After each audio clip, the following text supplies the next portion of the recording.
Hi, this is Bill Herring, and for the next few minutes, I'm going to be taking you through a short course in the Problematic Sexual Behavior Framework. So here we go. The Problematic Sexual Behavior Framework is a universal, simple, portable, descriptive, and theory-neutral method for assessing sexual behavior patterns for problematic components in a way that avoids resistance and effectively navigates through unfamiliar or personally uncomfortable sexual practices. The PSB framework assesses sexual behavior patterns across 5 distinct but often overlapping categories, and those categories are commitment violations, values conflicts, diminished self-control, negative consequences, and lack of sexual responsibility.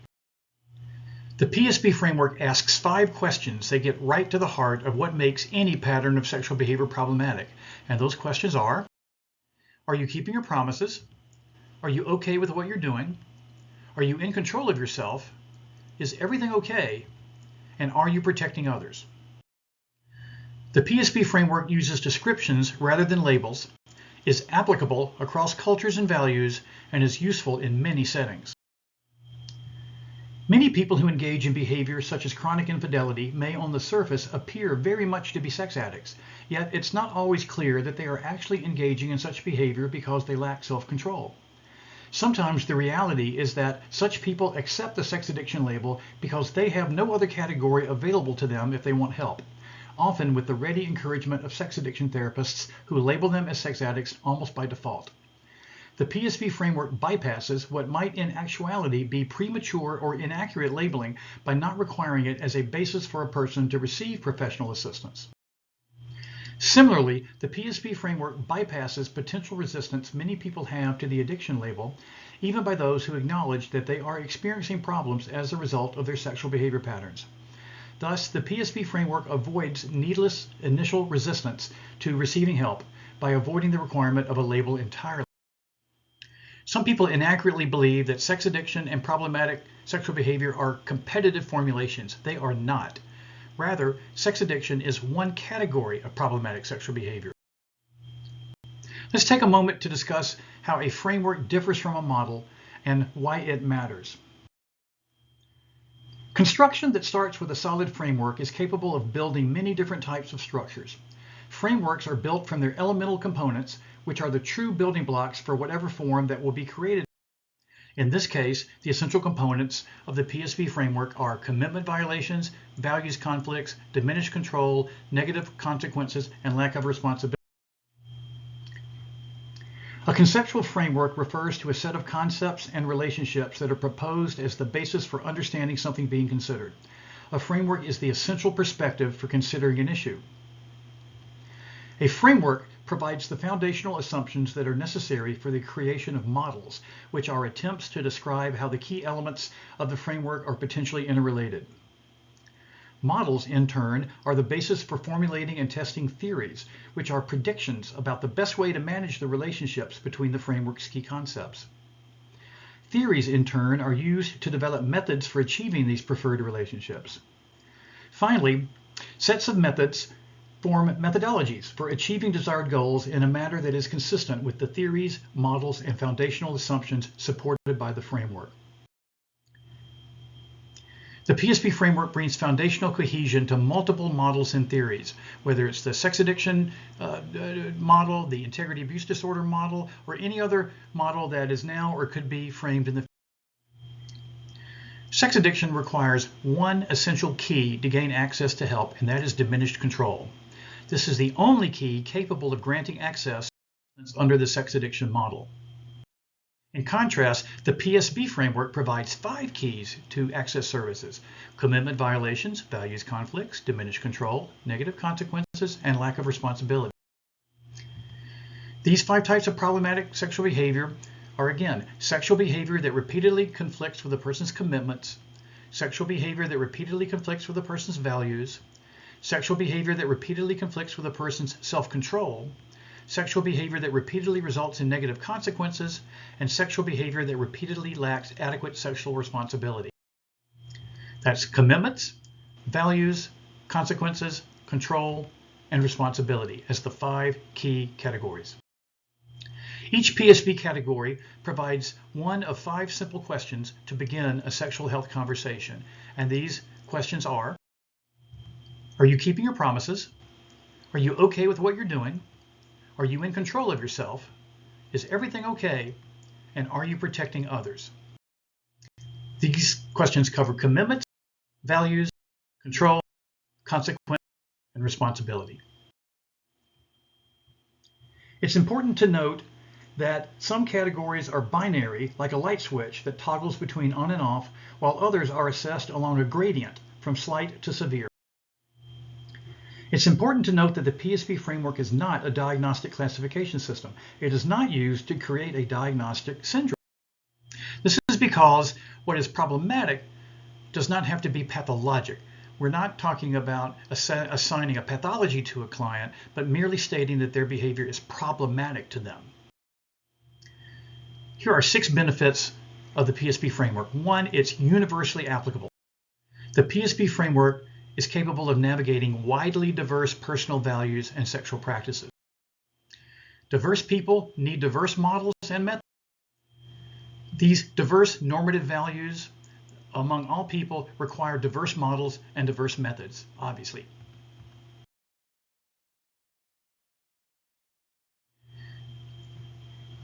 Since the PSP framework avoids assessing the types or frequencies of sexual practices, it is very supportive of sex-positive values and practices. This is important because the same behavior can be okay for one person and problematic for another. Another benefit of the PSP framework is that it is simple and portable.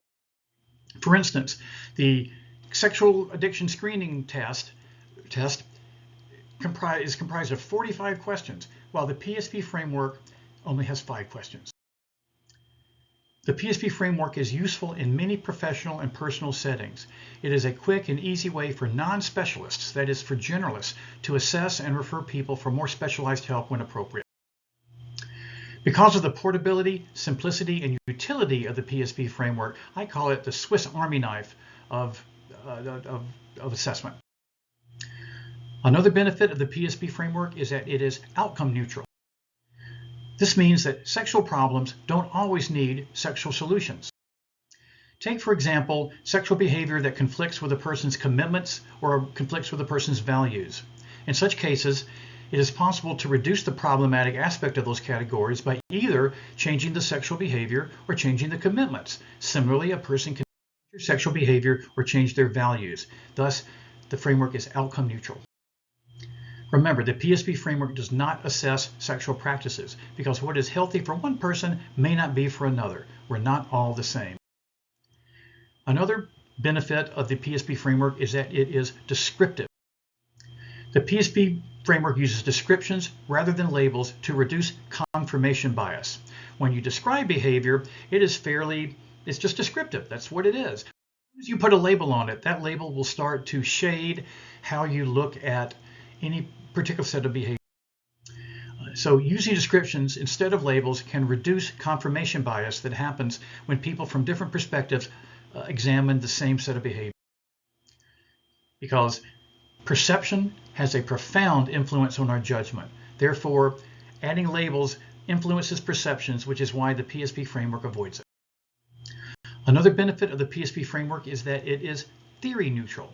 In other words, the framework supports multiple theories of causation. The PSP framework does not get involved in what caused the problematic sexual behavior because that can happen for a variety of reasons. Finally, the PSP framework is sexual health informed. So what do we mean by sexual health? Well, I think the best way to look at it is that it is a combination of mental health, physical health, and public health. Sexual health balances sexual rights with sexual responsibilities. It balances emotional well-being with protection from harm. So it is a balance between mental health and public health. And the public health aspect of problematic sexual behavior has to do with the degree to which that behavior is responsible. Responsible sexual behavior is a fundamental sexual health component. The PSP framework assesses 3 core components of sexual responsibility, and they are the need for everybody to consent to what is happening, for everybody to be protected from unwanted physical consequences, and for nobody to be exploited by whatever is happening. So again, everyone must consent, everyone must be protected, and nobody can be exploited. So let's review. The PSB framework assesses 5 dimensions of sexual behavior: commitment violations, values conflicts, diminished control, negative consequences, and lack of responsibility. It asks 5 questions about a person's sexual behavior. Are you keeping your promises? Are you okay with what you're doing? Are you in control of yourself? Is everything okay? And are you protecting everyone? The PSB framework assesses 3 dimensions of sexual responsibility. Everybody must consent, everybody must be protected from harm, and nobody can be exploited. That's it. Some people might ask, shouldn't there be more sexual health guidelines? Actually, no. Keep in mind that the PSB framework provides guardrails, not destinations. In other words, people may have any manner of sexual health visions for themselves. People can engage in whatever sexual behavior works for them as long as these 5 central guardrails are maintained. It represents basically the floor, not the ceiling of a person's sexual behavior. Okay, that's it. I hope you found this useful. And if you do, I would like you to help me get the word out, because I think this is very valuable in a lot of settings. You can do that by inviting others to watch this video. Also, suggest conferences for me that I can submit this as a proposal so I can present it to other people. Also, I'd love to be able to appear on more podcasts than I've been on so far. And if you belong to an organization that has staff meetings, invite me in to do a brief presentation of this. And contact me with any other ideas that you may have. I appreciate you taking this time to understand the basic components of the PSB framework, and reach out to me if I can be of more service to you. Thanks.